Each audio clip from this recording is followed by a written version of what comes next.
Should you buy a Mazda 3 on stilts or maybe growth hormones, also known as the CX-30? In this video, I'm going to cover all the common problems, show you everything that tends to go wrong, so you can go into the purchase well informed. Let's get into it.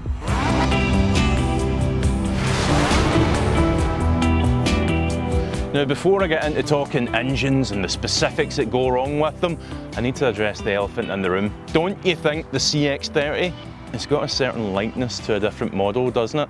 I mean, it's no bad thing. It's kind of like someone saying, you look a bit like Brad Pitt. We'll take it. Anyway, engines.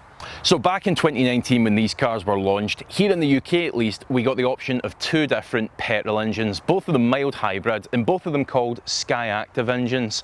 Now one was a Skyactiv G, which coincidentally is what this car's got fitted, and one was a Skyactiv X. Now starting off with this Skyactiv G, this was a no frills, no turbo engine. It only made about 120 or so brake horsepower, but it was damn reliable. I know several of these engines, given it's been around in the Mazda family for some time now, each of them over 250,000 miles without any major work ever having been done.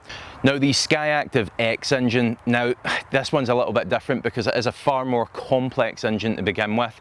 It uses a compression ratio which is more akin to that of a diesel actually to try and make the power up, and it's also got a supercharger on it, so it's got a whole lot more going on with it, and because of that it comes at the cost of reliability a little bit. For me, the beauty of these relatively large Mazda engines is they're simple. There's very little to go wrong with them. And on that X, it starts to get away from that. It does make an impressive 180 or so brake horsepower, but when it comes at the cost of reliability, I think I'd rather just stick with a good old Skyactiv G engine. What makes me say it comes at the cost of reliability is because a few of these superchargers, well, they've already required replacing, and that's whilst the cars are under warranty. Imagine how they're going to be 10, 15 years down the line.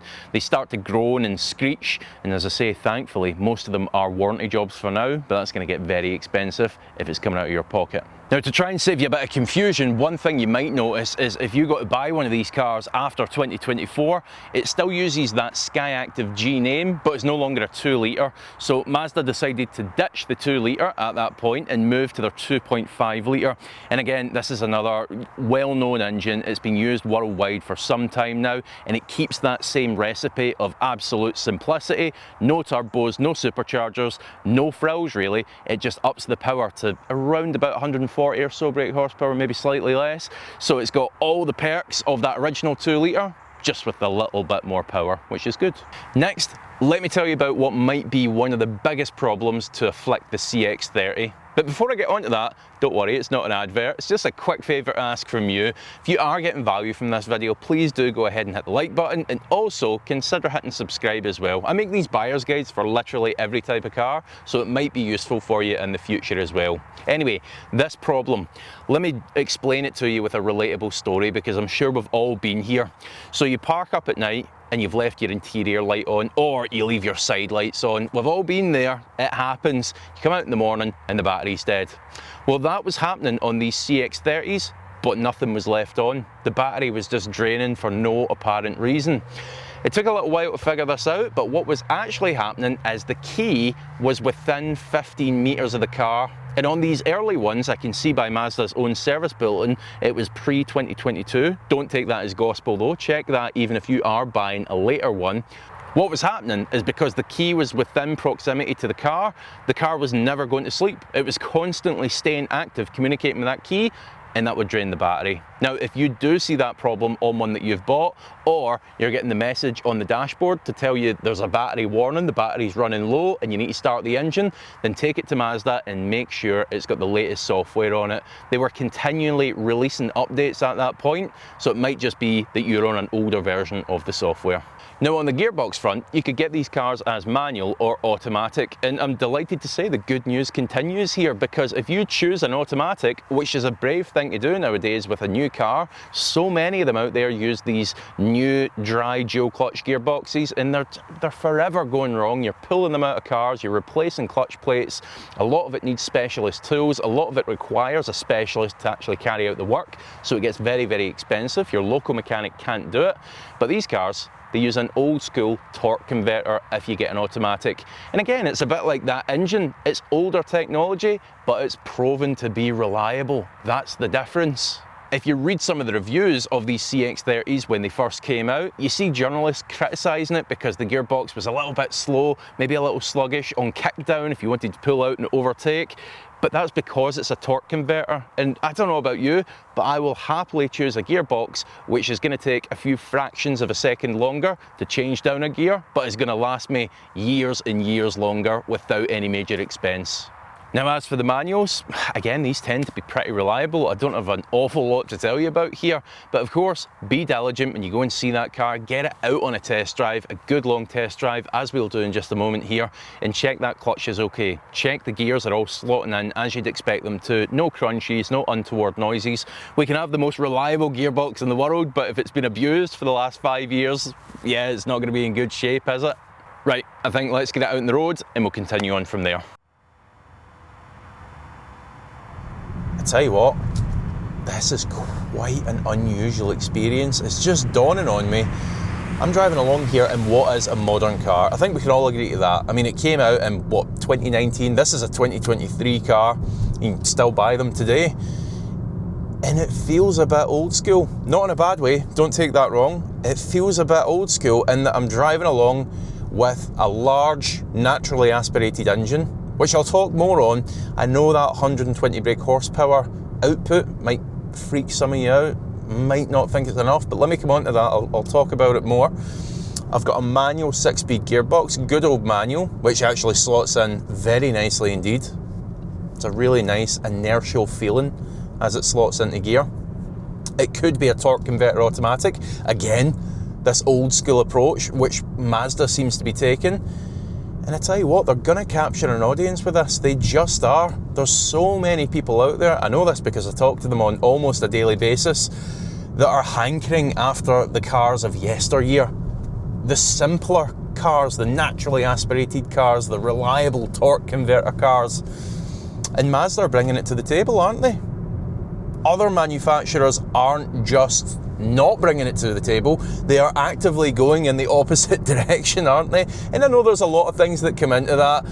It's a shame, but politics, of course, has a massive influence on the cars that we drive. The political policies, the emissions controls that need to be in place. But somehow, okay, it's got the addition of that little mild hybrid system, but you barely ever notice it. It sneaks in when you're braking, just to do a bit of regen, top up that battery and perform a bit of infill. And I guess that probably contributes to why I'm saying, you know, take that 120 brake horsepower output with a pinch of salt, because to me, it feels far more. And I've just clicked there. It's obviously the torque infill coming off of that little electric motor that this car has. It makes it feel like more than the sum of its parts, if you see where I'm coming from. Overall, it's a really nice driving experience, and you can be sure that's a reliable engine under the bonnet. Doesn't matter what gearbox you pick, it's going to be reliable. And look, as is commonly the case in these videos, you're going to find other videos that'll tell you what it's like to put kids in the back or put stuff in the boot. What I'm trying to do here is give you a good technical overview of what this car's like and whether you should buy one. Now, before we start boiling it down to should you buy one, let's talk a bit more about the driving experience. Comfortable is how I would describe this. It feels like, ergonomically, this has been tested and tested and tested, and everything is just intuitive and exactly where you'd expect it to be. I've not got any haptic feedback buttons on it's just buttons. I've just got buttons on my wheel. My heater controls are really intuitive, they're right there. As I say, I think they've been stolen out of a B9 Audi, but that's no bad thing. Even the way that you sit, you know, you tend to rest your arm on the door. You got this really thick bit of padding. It just feels like this interior has been really thought about. Yeah, I'm a fan of this. I really am.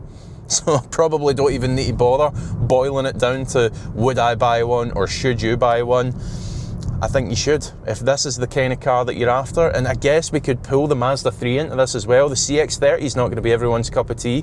Understand that. These mini SUVs that are a bit confused about their identity because they're kind of jacked up and have more ground clearance but only have front wheel drive. I don't know either. I don't know where they're meant to fit into the market, but we could pull the Mazda 3 into this because it's very similar engines, very similar gearboxes, same chassis underneath. So if you're looking for, well, Mazda 3, what would its competitors be? Maybe things like Focuses and so on.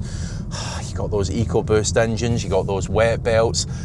There's a lot of reasons as to why you wouldn't go near one of them. Some of the PSA stuff, you know, some of the Peugeots and so on, they're still using PureTech engines. They've shifted over to this eDCT dry clutch gearbox. There's a lot of problems there. There is so much to be said for the Mazda.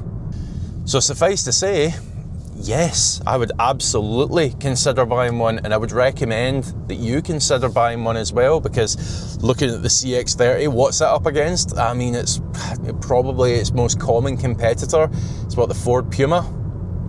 And again, I've done a buyer's guide on one of them. EcoBoost engines in there, you still got the wet belt on the oil pump drive. Couple of things up against it. Few reasons as to why I'd be choosing one of these instead.